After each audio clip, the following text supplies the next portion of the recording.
Wackford Squeers beating a pupil for being an incorrigible young scoundrel and not leaving off until his arm was tired out. Miss Scratchard in Jane Eyre birching Helen Burns a dozen times on the back for being a dirty, disagreeable girl. And Mr. Gryce in Kes brutally caning a little boy who was wrongly suspected of smoking. 3 literary examples of the cruel, sadistic teacher of yesteryear.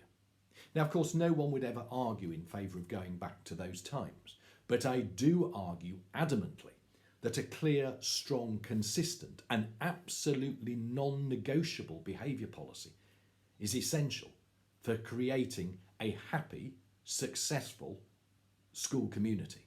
A community where all can excel, a community where teachers can teach and pupils can learn. The opposite, of course, is a school where the strongest and most aggressive pupils rule the roost. A school where neither teachers nor pupils can fulfil their roles properly. So let's have a look at how to deal with low-level disruption in the classroom. And I'm going to suggest a 3-stage, 1 warning only policy that we very successfully introduced at my last school. The classroom behaviour policy has 2 main purposes. It should empower the teacher to do his or her job properly and well, and secondly, it should prevent any pupil from disrupting the learning of others. So the 3-stage approach. Firstly, if a pupil is being silly, disrupting the learning of others, the pupil should be given 1 warning and 1 warning only. The basic mantra is that pupils should do what they're told the first time. If the pupil continues to misbehave and disrupt, then the pupil should be sanctioned, perhaps moved within the room, given a detention, or made to stand in the corridor for 10 minutes. The latter, of course, is especially effective if the senior staff are high profile and out and about in the corridors during lessons. Thirdly, if there is a third occasion, then on-call should be used and the pupil should be removed from the lesson.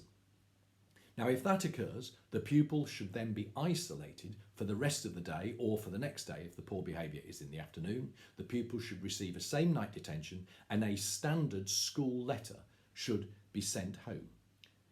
It is important that the isolation is for the rest of the day rather than simply for the rest of that one lesson.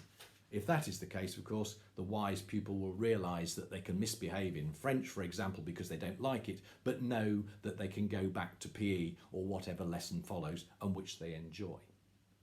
So 3 stages: 1 warning, a sanction, and thirdly, if required, removal from the lesson.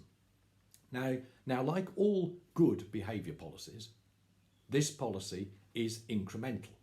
And of course, if a child should get several on-calls or isolations, removals, whatever you want to call them, within a week or within a half term, then more serious sanctions should be utilised or indeed additional help given. Obviously, if the child does something seriously wrong, such as be rude to the teacher or be aggressive, then they should be removed straight away and not left until the incident escalates. Now, there are numerous advantages of this policy. It's clear, it's simple, it's fair, and it is consistent. That is very important.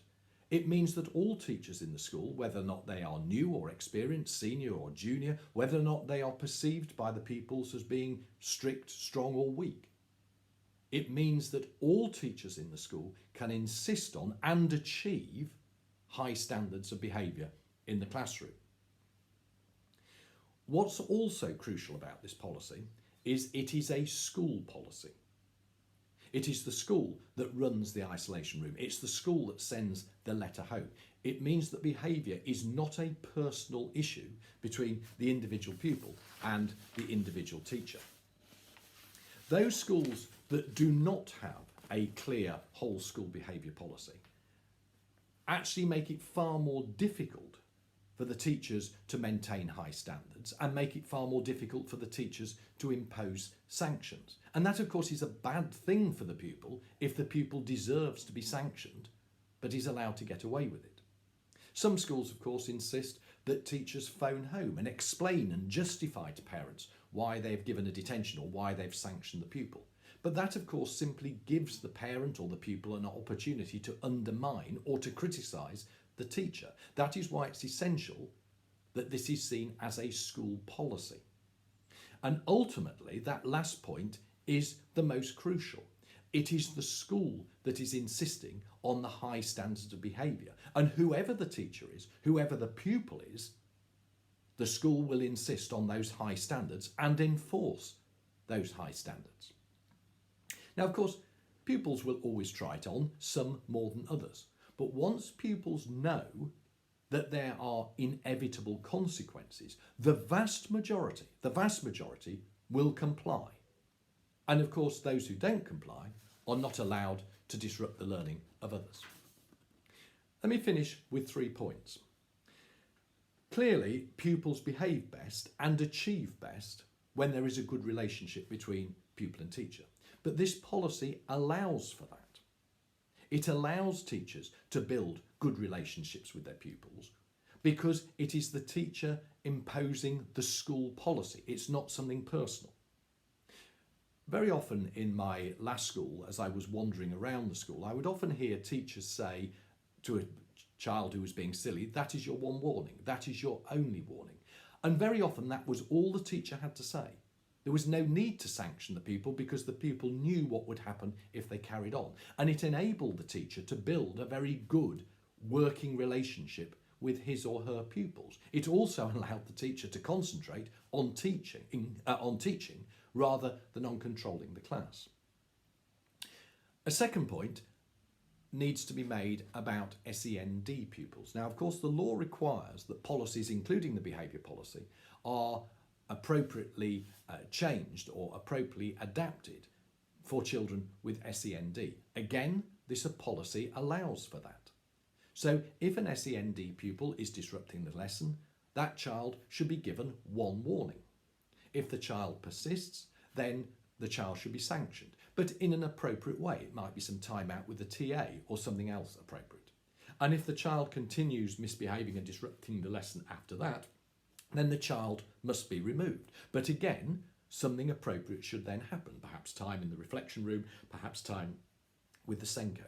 But it is absolutely essential that the other pupils see that only one warning is given and then action is taken, and that the same standards and rules and expectations apply to all pupils.